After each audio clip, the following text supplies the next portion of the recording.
Hi, welcome to Let's Talk About Love Stories from Everywhere. I'm your host, Jill L. Ferguson, and with me today is the extraordinary filmmaker and writer and creative spirit, Michael Groenevelt. How are you today? I'm doing very well. Thank you so much for having me. And you're in Colorado? That is correct. I'm about 20 minutes north of Denver. Okay. And how did you get involved in filmmaking? It started out similar to how a lot of people's journeys go, to where in high school you're in the backyard and your dad has just like a video camera and you start kind of pulling off different effects and techniques. I was really into airsoft guns, and so what we would do is we would use the little airsoft guns and then take it to an editing program, and you could add like a muzzle flash to make it look more like a real gun and put a little sound effect in there, and we would do these little action sketches together. And then it was probably Wait, how old were you when you were doing that? Probably 14 or 15. Okay. Mm-hmm. Yeah. And then I think it was my sophomore year in high school that my mom kind of noticed that I had interest in film. And she's like, hey, I found a program to where you could do a year of film school for free through while you're still in high school. It was kind of like a concurrent enrollment where you could do, if it was a community college, you could take one class in high school. Mm-hmm. And so then I got my first year of film school free just to kind of test it out. And then I remember from the very first day meeting those people and realizing, oh, these are my people. Like I've never really found my people up until that point. And then I just kind of fell in love with film and that school and that community. And then I kind of took a year off in the middle of that time to kind of just figure out who I was, what my voice was, what did I really want to do. And then I kind of felt like I had kind of identified what that was. And I'm like, oh, I do have something to say as a filmmaker. And I have this skill set that is like, I got pretty lucky that I happened to be pretty good at filmmaking. And so then I came back to school and did a big short film project that won a bunch of awards. And it was me kind of just directing based off of gut. And that was the first time that I was like, oh, okay, I think this is going to actually work. And so then I made a few more short films there, some good, some bad. Learned a ton, and then graduated and got out into the world. And I was like, now I need to figure out how to make money. And then I got pretty lucky to where I found that video production was really in high demand at the time. So like I kind of thought I was going to be some broke art kid. And I was for a long time, mainly because I didn't know how to do business more so than I didn't know how to do film. Yeah. So I spent probably 4 years trying to figure out the business side of things, shooting a lot of realtor videos and weddings, and realizing this isn't what I kind of set out to do. I set out to be a filmmaker.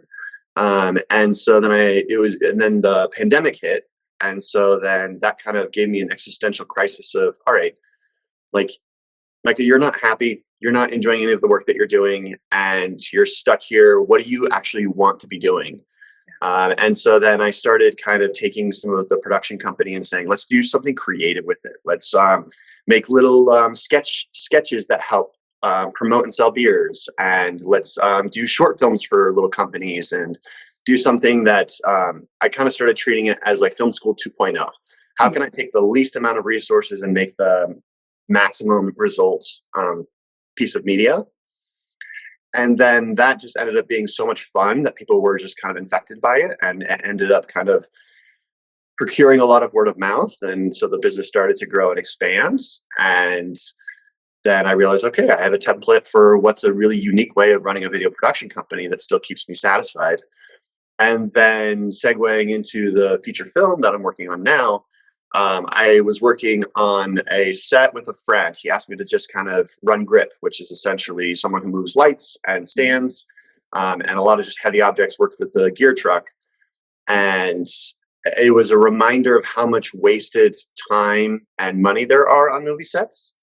And I kind of had this feeling before then of, well, I'm waiting till I'm ready for myself to go and direct a feature. And then seeing these guys with $250,000 make this movie that was not very well run, and it wasn't very well written, and it kind of just gave me context where I'm like, oh, Micah, you're ready. Like, you can do this. You know how to run a set really well, and you know how to get some really high quality results. So it's time for you to just start doing it. And so then I sat and I reminded myself of an old idea that I had maybe almost a decade ago. And I kind of started putting the pieces together and unlocking the key to the idea. And then once you unlock the door of an idea, then kind of everything just starts fitting into place. And so then I spent the next year writing just 15 minutes every day. I hate writing. I'm not great at it, but it's just one of those things that you have to just sit down and do. And so then I wrote a really terrible first draft, but that's like the place that you got to start. And this is of the movie Starfish, right? Correct. Okay. This is what we're working on now. So I wrote it being like, what's something that we could actually produce and make? Something that could be around $1 million or under, and that we could do ideally here in Colorado with the limited resources that we end up having.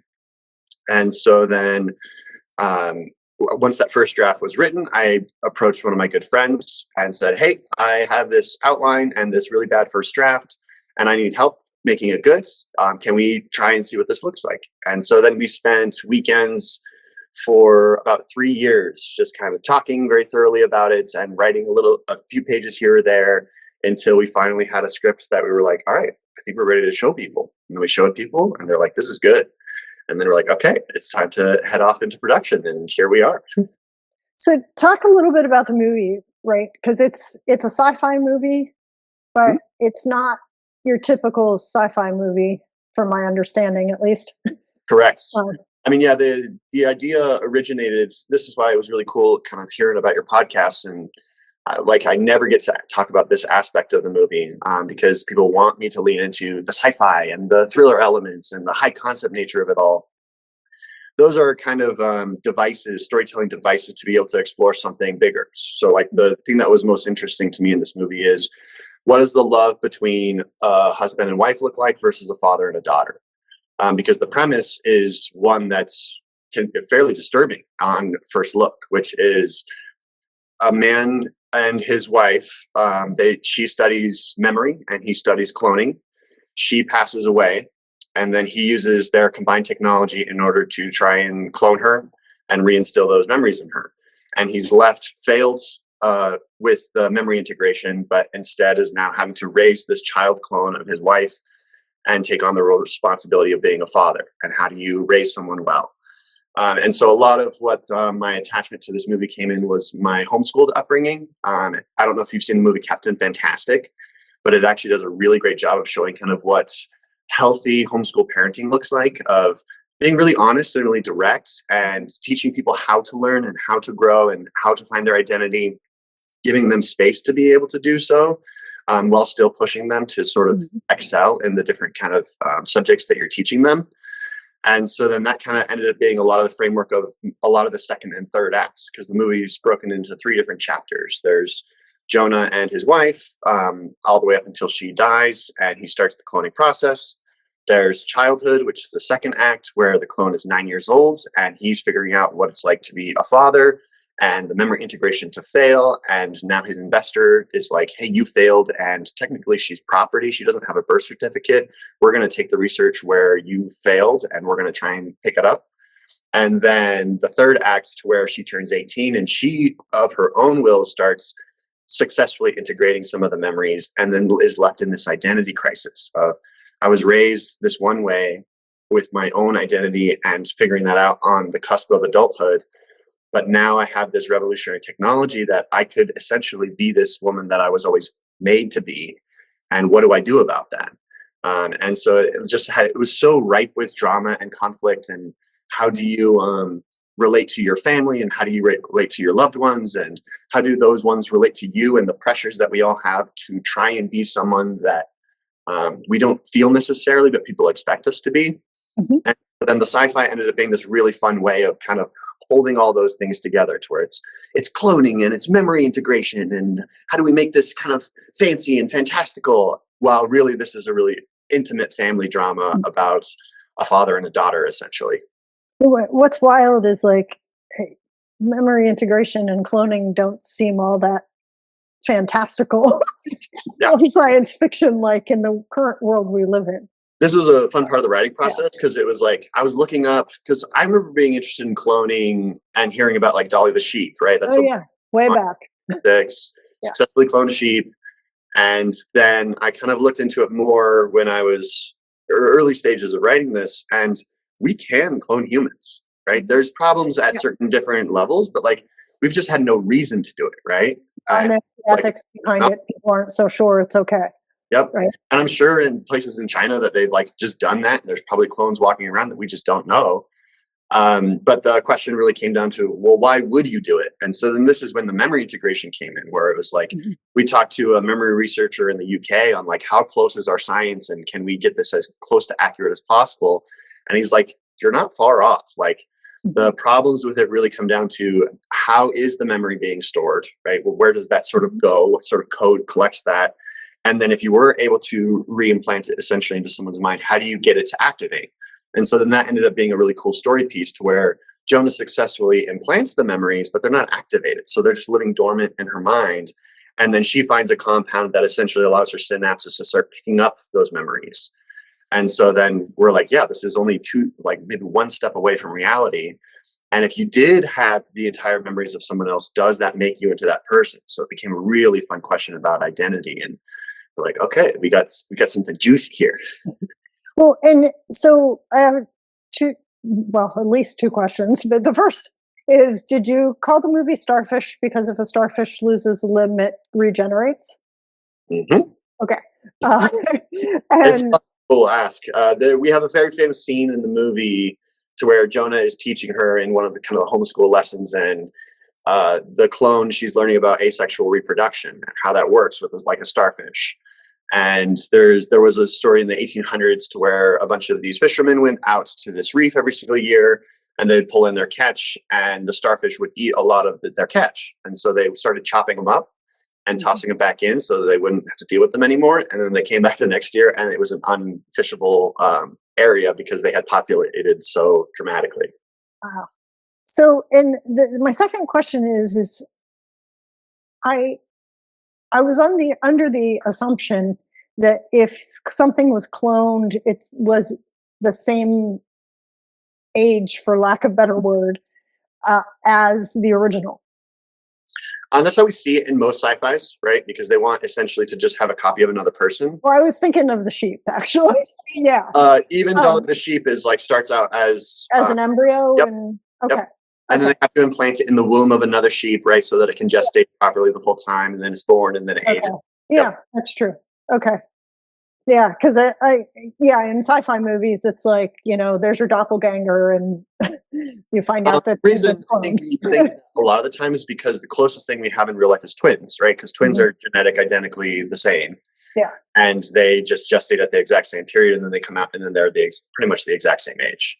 And so then that's all of our clone studies are all twin studies, in which case they would be the exact same age. Okay. You kind of went through very quickly and said that you won a bunch of awards. So you were nominated or in the running for a Heartland Emmy, right? Let's not gloss over the awards you've won. And then you've won, your films have won 11 awards, right? What awards have those been? Because that's a lot for a young filmmaker to start out with. Yeah, it's my producer, when we first started going into kind of early financing and we were putting together our bios, he's like, Micah, you were nominated for an Emmy? And I was like, yeah. Yeah. I've never really thought much about awards.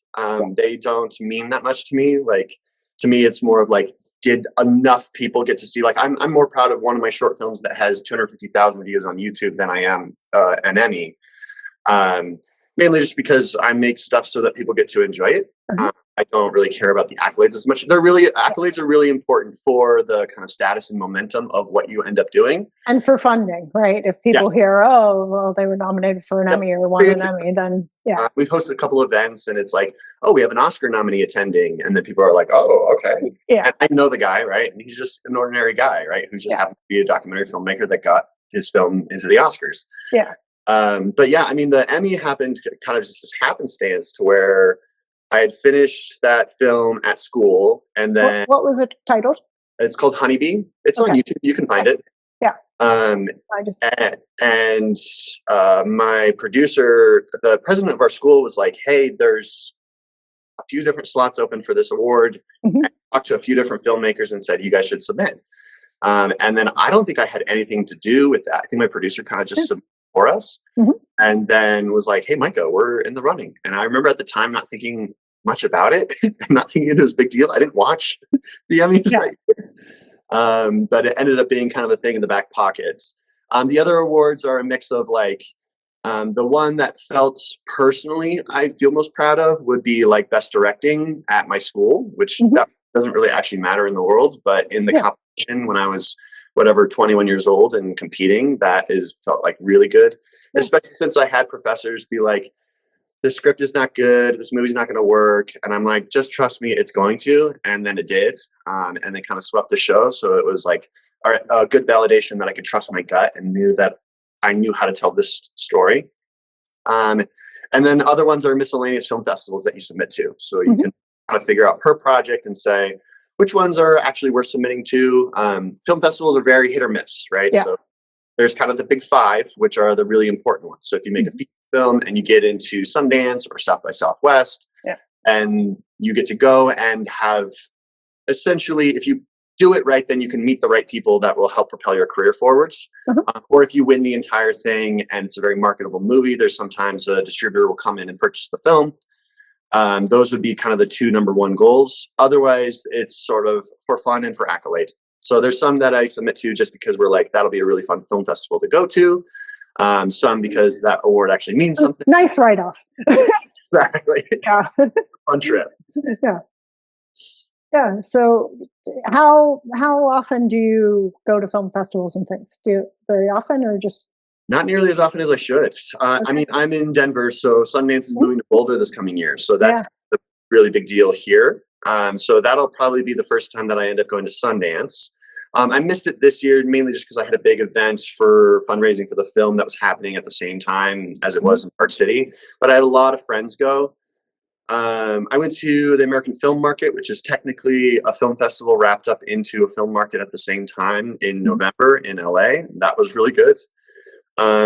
They're glorified networking events. Oh yeah, absolutely.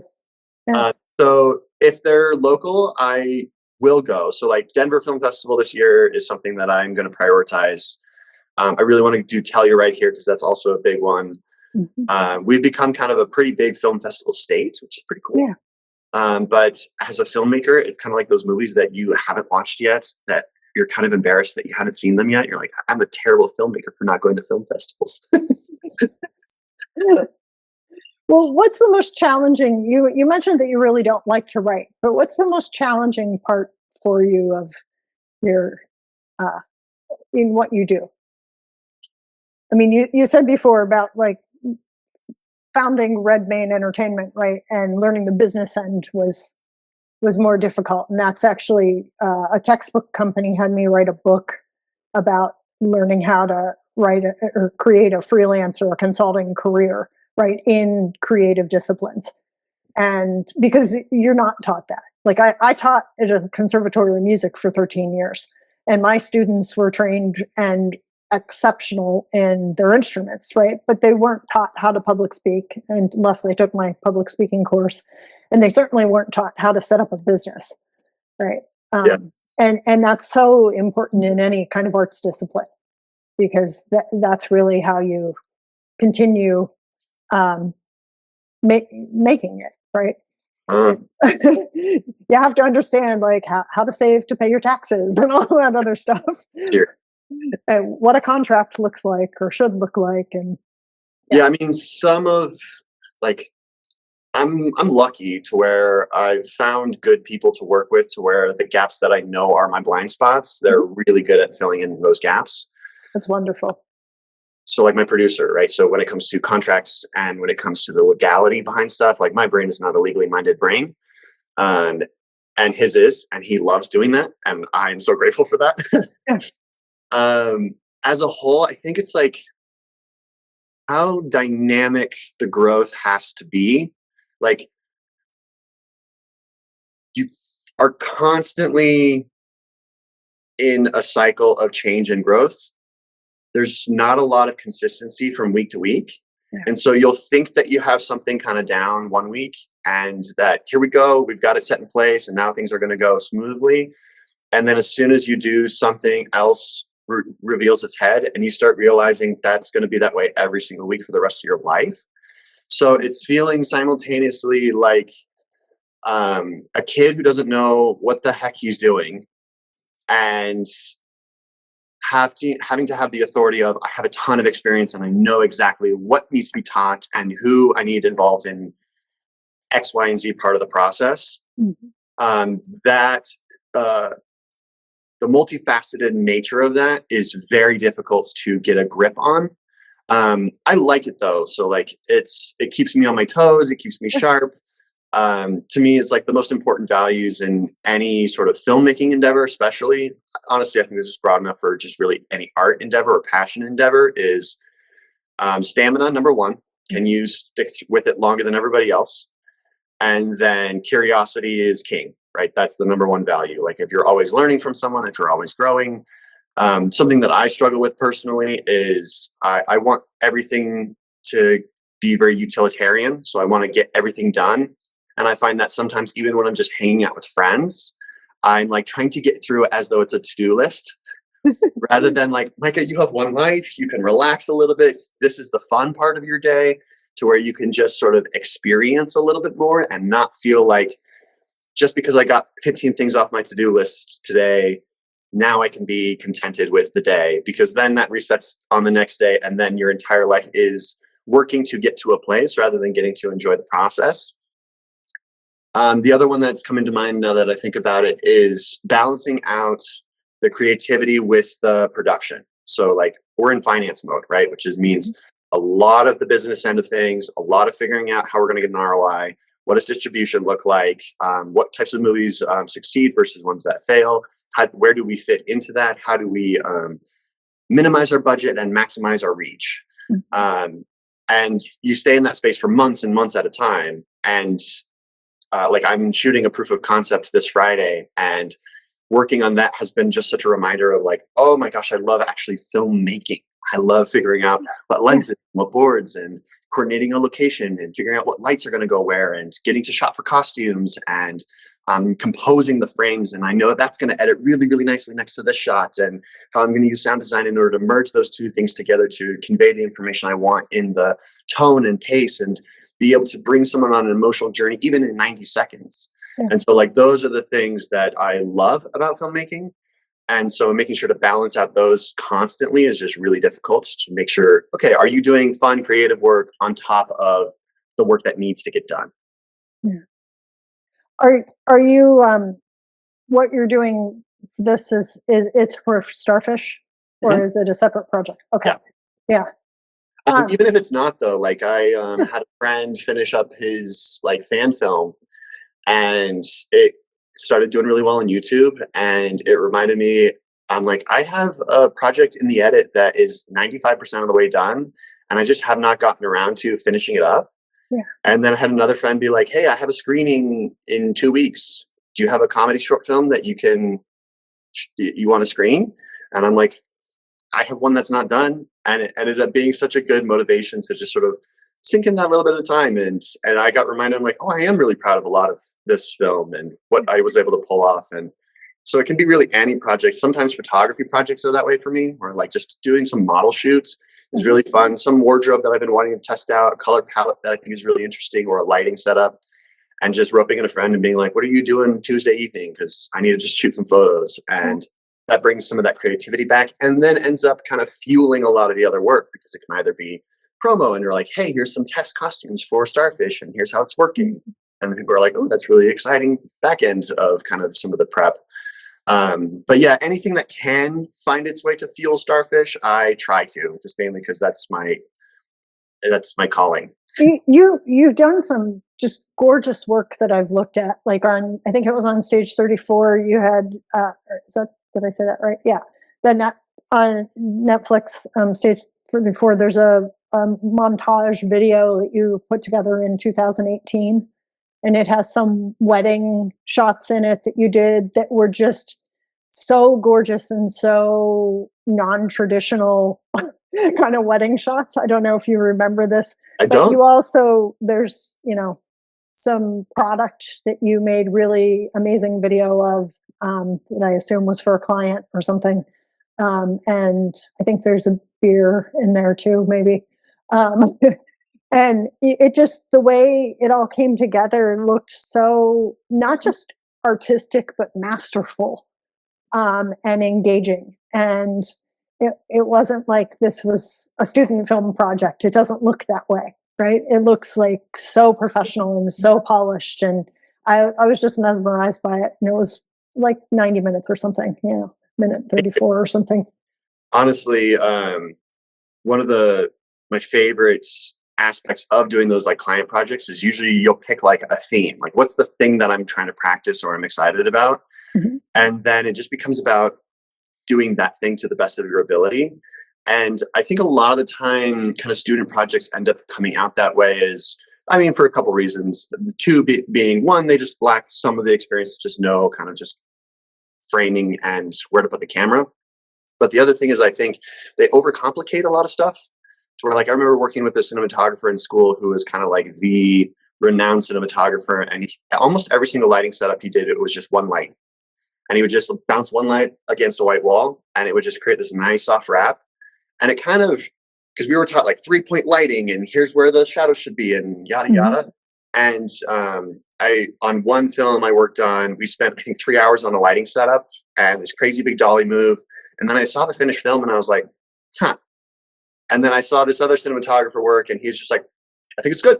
And he would just shoot it, put the camera there, and just get it. And then his stuff looked like a movie. And I realized, I'm like, that shooting style suits me way more, and then gets the result that you end up wanting. And then from there, once you have the foundation of it looks good and it's really simple, then you start expanding out bit by bit. There's a good, when Greta Gerwig was directing Lady Bird for the first time, she called up all the directors that she knew and kind of just asked for advice. And she's like, some of the best advice I got was from Spike Jonze. And he was like, go into the room, turn all the lights on, and then start flicking them off one at a time until you're happy. And then add in whatever lights you need from there. And usually it's like one lamp and the light coming through the window are enough, right? I mean, I think so much in lighting that even for this, I'm just sort of like, well, for a Zoom call, I want like a good wash of kind of soft light. So I'm going to face the window. I think most of the time people would be like, it'd be really nice to have the nature outside be the backdrop. But I know I will be a silhouette then, and you won't see any of my face. Yeah. So bring in a big light in order to soften and create the shadows that I need to in order to have that backdrop. Small little things like that, and you start just getting awareness of where things look good. It makes, honestly, shooting anything look professional very, very quickly. Well, and I think there's something for trusting your intuition and your gut too, right? Because I think the more education we have about something, sometimes we tend to overcomplicate it then. Because, oh, well, so-and-so said it should be like this, right? And then we get stuck on all these shoulds as opposed to just going with what we feel deep inside is, no, this is right for this project or for me, right? Even if it doesn't match anybody else. A big discovery I had was when I realized the reason we learn and then forget is because once you learn, then it informs your instincts, right? So you learn as much. People always talk about it. Think about it as hard as you can and then stop thinking about it, right? What they're saying is essentially is download it into your body, essentially. Yeah. So you take in the knowledge, and so it should be like this, and do it and light it that way, or overanalyze it and know that it's going to be crap, and you're going to finish it and it's going to be totally crap. But now that you've done that, it's kind of built into your body of like, maybe you found that there was one little aspect of that you ended up liking.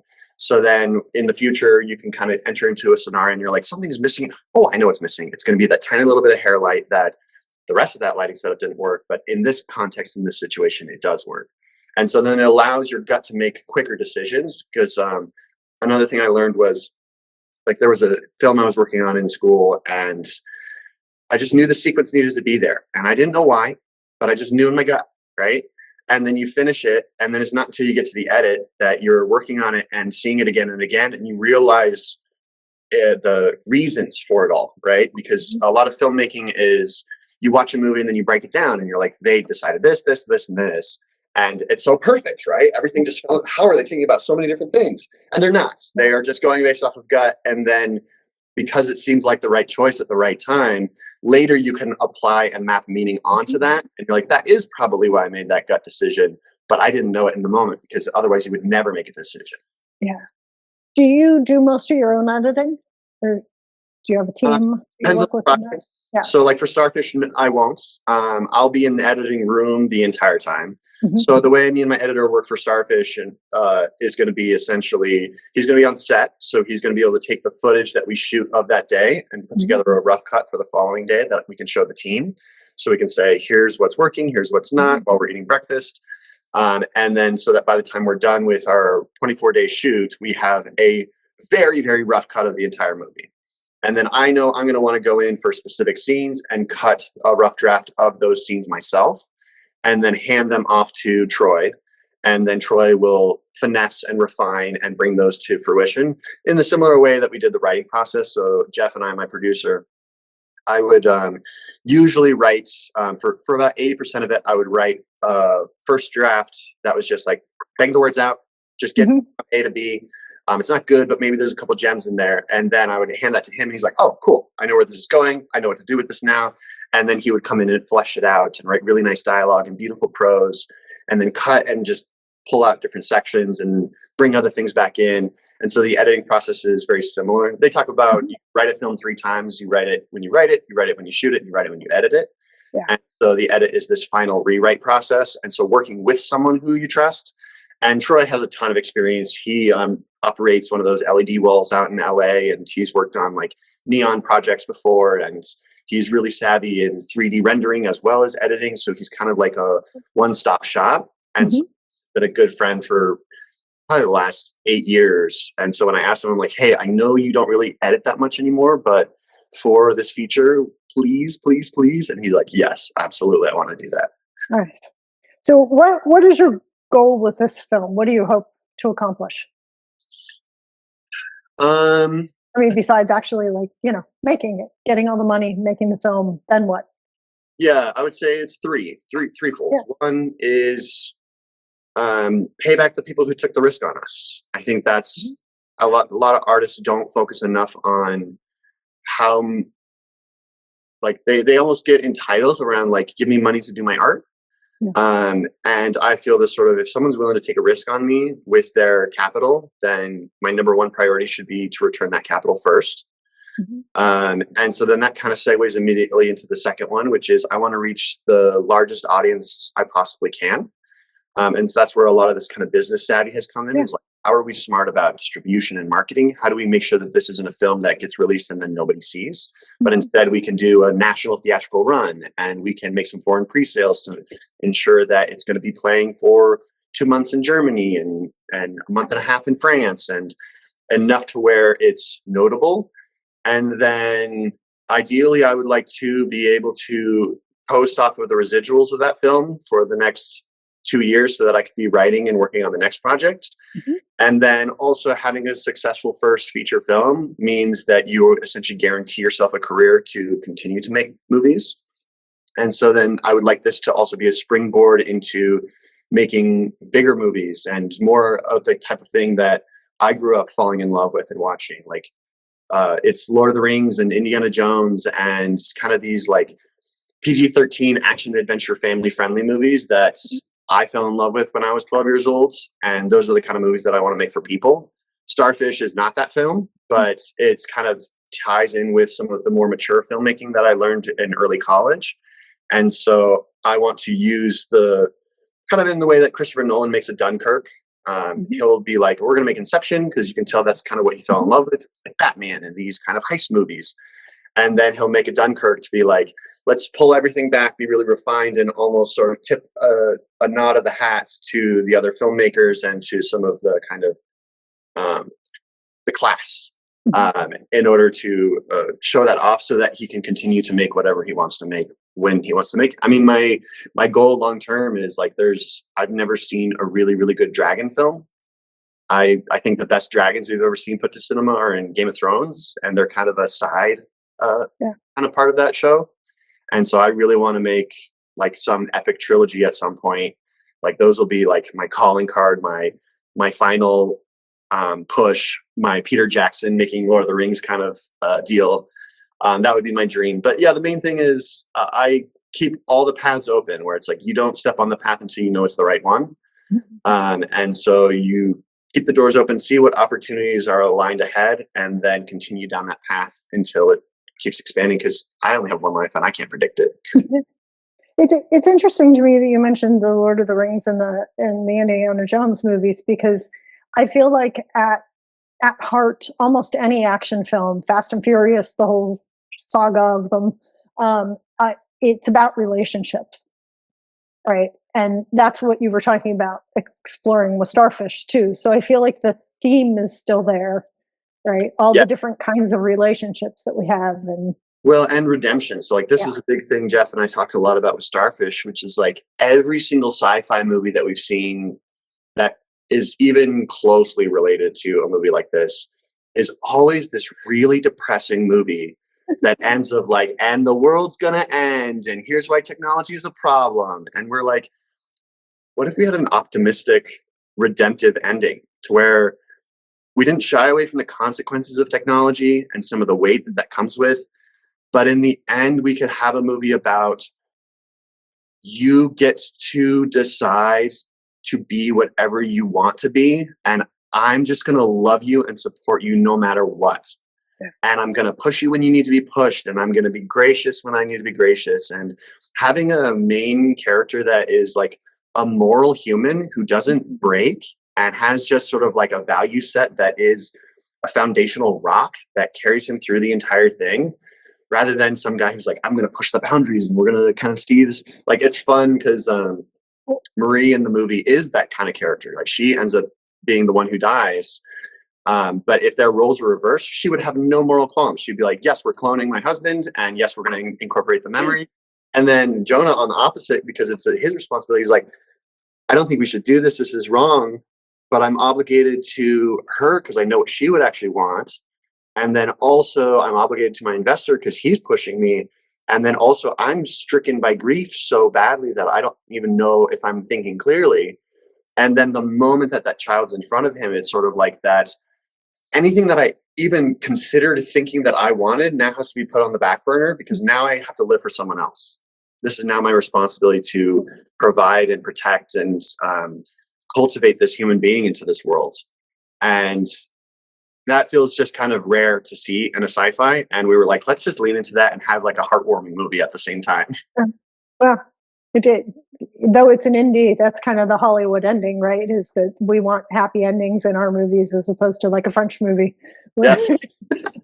which isn't always. I'm going to read this off a piece of paper because I want to make sure I get all the words right. But on your LinkedIn page, in your description of yourself, the little about thing, it says, devote yourself to what you love. If you haven't found what you'd sacrifice a hand for yet, then keep digging. What prompted you to write that? It's easy to fall, like, we all know that we're temporary, right? And I'm really into the whole idea of like, how could you let go of your ego so much so that you're not wrapped up into it? Where like a simple way of putting it is, what are you willing to die for, right? Like, if you actually find something that you could see yourself honestly saying, I would be willing to die for something, then you've probably found the thing that you want to do. Cutting your hand off is a funny analogy because I always talk about that with filmmaking, which is just sort of like, well, if I needed to cut my hand off in order to make this movie, I would, right? Because like, I don't really need both hands. I could just work with one hand totally fine. And if it meant that I got to make this movie, it speaks to a few different things, which is like, you should make sure and ensure that what you're doing, you're deeply, deeply passionate about, because we do only have the one life, so don't waste it. Second is give your entire all. Like, I love working with other people who are like the quotes that stick with me from making the ofs or behind the scenes are things like, pain is temporary, film is forever, right? So like, when you're suffering on the day, it's a 14-hour long shoot day and it sucks and everyone wants to go home. If you can just kind of remember this of like, if we suffer just a little bit longer now, we'll give ourselves so much blessing later on when we have the shot and when it's being shown to people and we get a proudly live with the thing that we've made for decades to come, rather than 1 hour of suffering. And so it kind of speaks to that of who are the people who you can surround yourself with who aren't afraid to temporarily hurt themselves in order to, like, I would never ask them to, but the people who just do that because that's who they are. And I'm kind of one of those people. I want to sort of be working with, I don't know, the self-sacrificial, because we're working towards something greater than just ourselves. So I think that's what kind of my attitude around that ends up being. I mean, I wrote that probably when I was a lot more idealistic in college.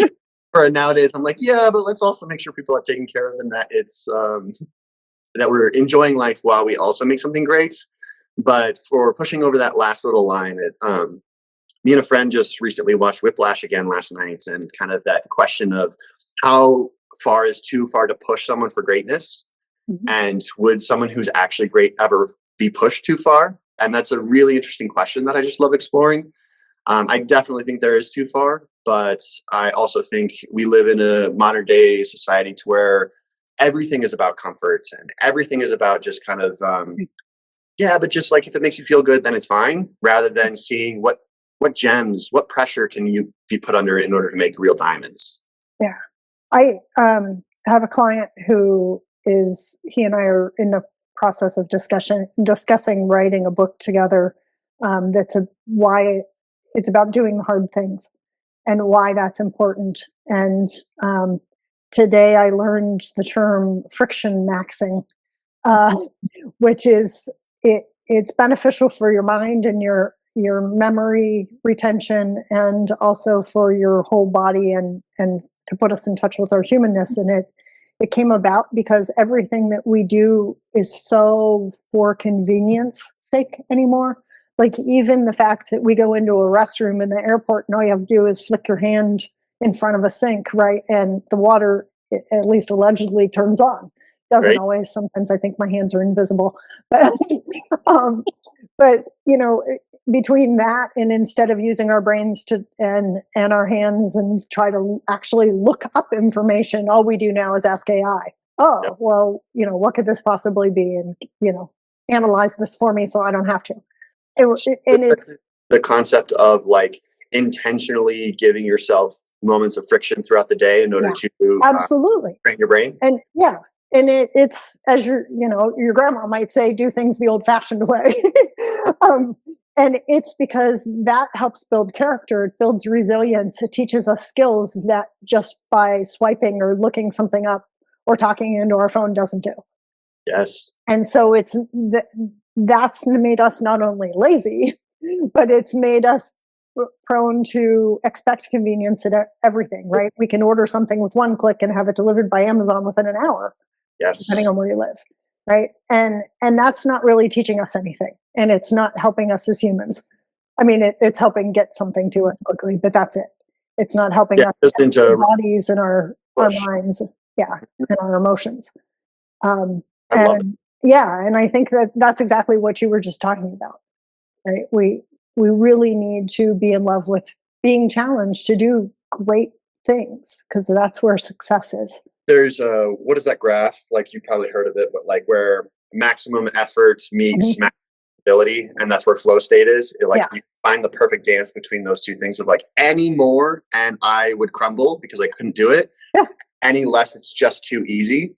Like, I think that's honestly the biggest blessing I got from being homeschooled was my mom taught us individually, and it was always at the capacity of what you were able to understand. So even though I spent way less time in school than the average kid, I felt like my ability to learn and pick up on things was so much faster, to where I always say I wasn't taught what to learn, I was taught how to learn. Yeah. And I feel like that is the biggest thing that I go into pretty much any situation with, which is just how do I be curious and then adapt and then start problem solving and kind of do it real time. And people are always like, how did you do that? I'm like, I've just always been doing that. Yeah. Yeah. And it pays to ask a lot of questions and be curious. And because if you're not growing. Absolutely. Right? Yeah. Well, thank you so much. This has been such fun talking to you. You're the best, Joe. And when what's your timeline for Starfish? Timeline is indefinite currently. Okay. What it's likely is either we're going to shoot in fall of this year, which would be late September, early October, or spring of next year. So we're still planning for our summer to fall release theatrically of 2027. So that's still the set timeline. Our initial shoot was in April, May this year. We just didn't hit that deadline for a plethora of different reasons. And so we're pushing and repackaging the film. So you'll start seeing a bunch of different updates because now we're going to go and start getting attachments to the movie. So you can start seeing some names that you'd recognize, as well as shooting this additional little proof of concept. And then we're going to take that to different studios and different investors that we know, essentially to present the film a little bit more traditionally rather than just this kind of crowdfunded seed run that we've done. So that's what we're using it for. And how far did you get on your crowdfunding? We have $127,000 raised. Nice. Yeah. So that gives us good momentum plus everything else to where we can package the film and start taking it to some different studios. Yeah, that's wonderful. Well, thank you so much for being on the show. I really appreciate it. Thank you for having me, Jill. This was wonderful. Thank you.